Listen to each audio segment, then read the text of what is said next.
L'escriptor pretén Paco Mármol ha presentat el seu nou llibre, Un ramito de cordura, a la Casa d'Andalusia del Prat. Es tracta d'un recull de poemes pensats per ser interpretats per cantants flamencs. Pues los poemas, casi todos son poemas populares andaluces. Hay sonetos dedicados a Víctor Jara, a Paco, a cantaores como Morente, a Diego Clavel, a José Meneses, a muchísimos amigos y aficionados al flamenco.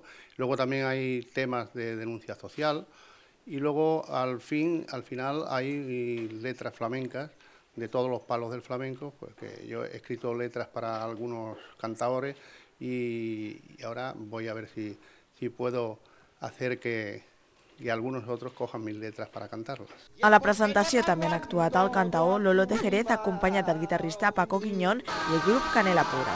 També han assistit diversos representants polítics del consistori pretenc i Justo Molinero, que precisament ha escrit el pròleg d'aquesta publicació. Yo quiero expresarte mi reconocimiento y decirte también que en nombre de la ciudad del Prat, ciertamente la obra que ya vas protagonizando, este es el cuarto libro, representa el resultado de un esfuerzo seguro que va más allá de tu propio esfuerzo. Sé que la familia más cercana, tu esposa, tus hijos saben perfectamente lo que representa para ti crear una obra de estas características. De manera que te lo agradezco mucho, te felicito, Paco, y sabes que cuento y que contamos con que sigas estando presente en la vida social y cultural de nuestra comunidad del Prat. Aquest acte ha estat encaixat dins del programa de commemoració del Dia d'Andalusia, celebració que ha començat amb la inauguració de l'exposició En Tierra Amiga, un recull de fotografies realitzades per Juan Guerrero, basada en els andalusos que viuen a Catalunya.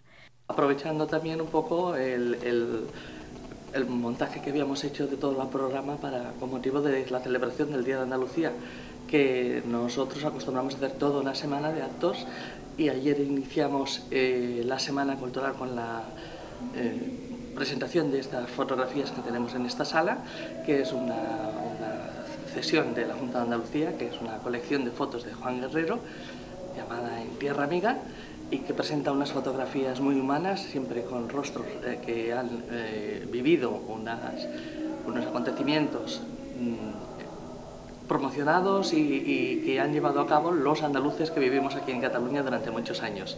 Els actes acabaran el diumenge 27 amb l'ofrena floral al monument de Blas de Infante als Jardins d'Andalusia.